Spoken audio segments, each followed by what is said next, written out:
Alright, so I'm working on the Chevelle today. I know since my last video I didn't post anything on building the car out of the storage unit or anything like that, but I was under such a time crunch to get it done that I didn't post anything. But I'm pretty much back at square one at this point, just at my house, because I've been fighting an oil leak since I put the car back together. It turns out that the timing cover crank seal just basically ate itself, and I've been fighting it on and off, trying to band-aid it just to drive the car, and it was not working. So I pulled the car apart the other night because took it on the highway and it's just started pissing oil all over the place.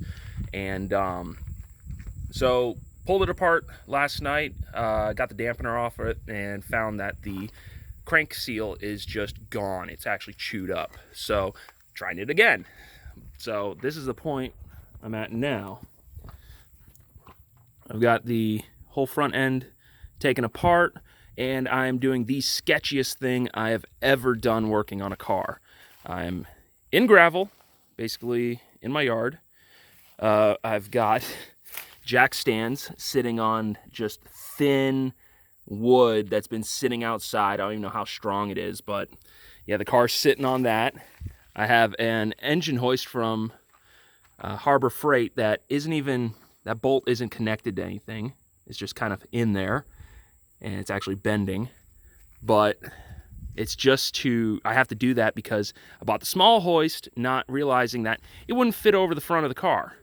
So, needless to say, I gotta get a new one at some point. I undid the motor mounts, got the distributor out so I could lift the engine up just high enough to where I could get the pan out of the car. And I could not pull this thing completely because, yeah, good luck moving a hoist backwards on gravel. So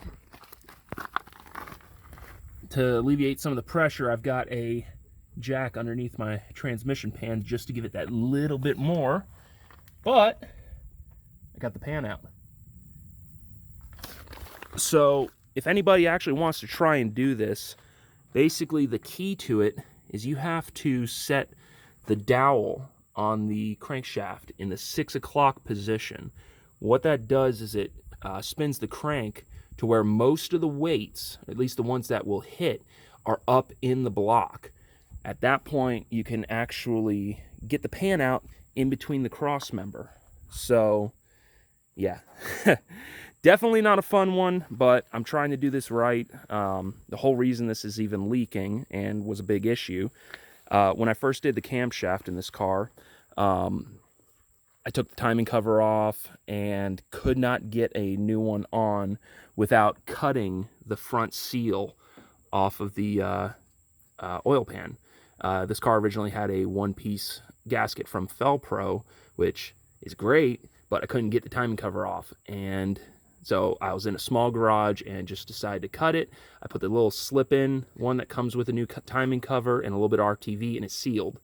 I don't know what happened in the meantime, but to chew up the crank seal, but it is what it is.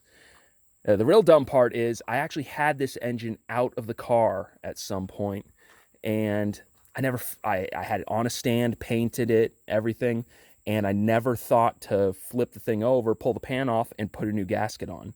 I don't know why. Dumb moment. Didn't think about it. But needless to say, it's leaking, and now I'm doing it the very hard way, which probably didn't have to do in the first place. But I'm going to get this done.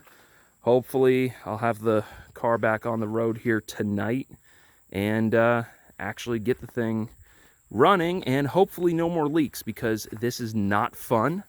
And I don't want to do it anymore. So